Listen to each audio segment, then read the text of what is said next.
Belakangan ini mulai banyak produsen ponsel yang membidik pasar smartphone yang nggak biasa. Setelah ponsel selfie sempat booming, sekarang mulai banyak brand yang concern dengan masalah sound. Kalau kamu penyuka audio berkualitas, nama Blowpunk sudah pasti nggak asing lagi. Halo guys, saya Ari dan di review kali ini saya akan bahas tentang Blowpunk Sonido J1.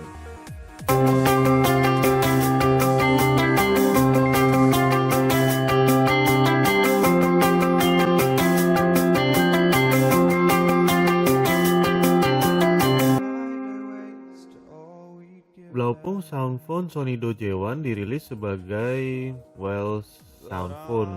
Ponsel ini fokus menawarkan kualitas audio dan pengalaman mendengarkan musik yang lebih dari ponsel kebanyakan.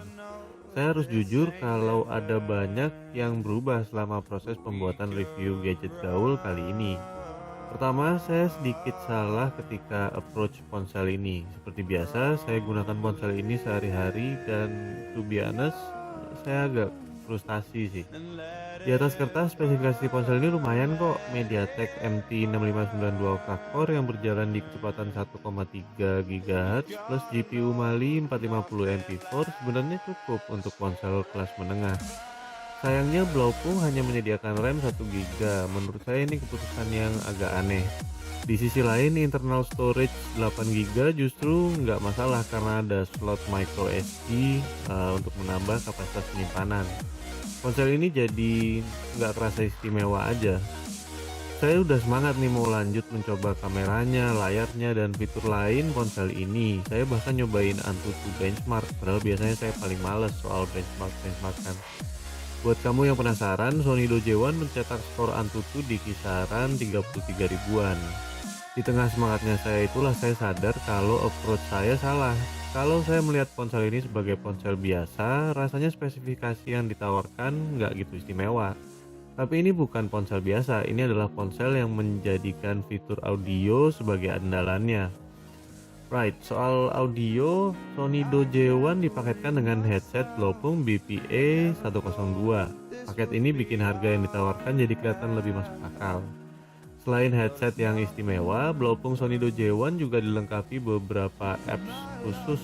Ada Blowpunk Audio Player yang khusus buat maksimalin kemampuan audio ponsel ini. Ada juga fitur Clear Motion yang bikin film dan konten multimedia tampil lebih kece di layar. Niatnya sih tadinya saya mau minta pendapat beberapa orang yang memang ahli banget soal audio, tapi setelah ngobrol dengan beberapa dari mereka, kok saya ngerasa penjelasannya jadi teknis banget ya. Jadi akhirnya kombinasi ponsel dan headset ini saya pakai sendiri dan saya bandingin dengan beberapa headset yang juga populer dan pastinya terjangkau.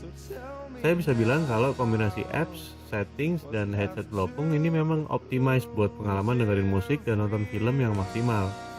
Soal musik, Sonido J1 dan headsetnya bikin musik kedengeran lega gitu.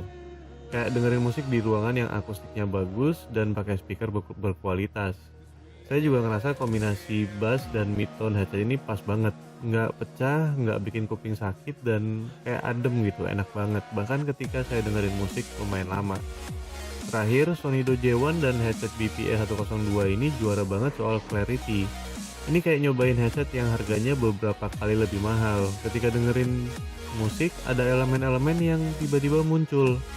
Maksudnya kalau saya dengerin pakai headset lain, saya kayak nggak ngeh gitu dengan elemen-elemen itu. Sedangkan pas saya coba dengerin di Sonido J1, saya baru sadar kalau ada detail-detail dari musik favorit saya yang selama ini justru saya lewatin. Lumayan bikin senyum-senyum sendiri sih. All in all, Sonido J1 adalah ponsel kelas menengah yang masih dibilang solid. Kalau kamu cari spek terbaik dengan harga murah, ponsel ini jelas bukan buat kamu. Tapi kalau kamu cari kualitas audio yang keren, kombinasi Sonido J1 dan headset BPA 102 bisa jadi pilihan. Kayaknya Blowpunk juga lagi sering bikin pameran nih di beberapa tempat. Saran saya cobain deh dengerin satu lagu aja pakai ponsel ini dan headsetnya. Kamu bakalan dibikin kaget pasti. Segitu aja review gadget gaul kali ini.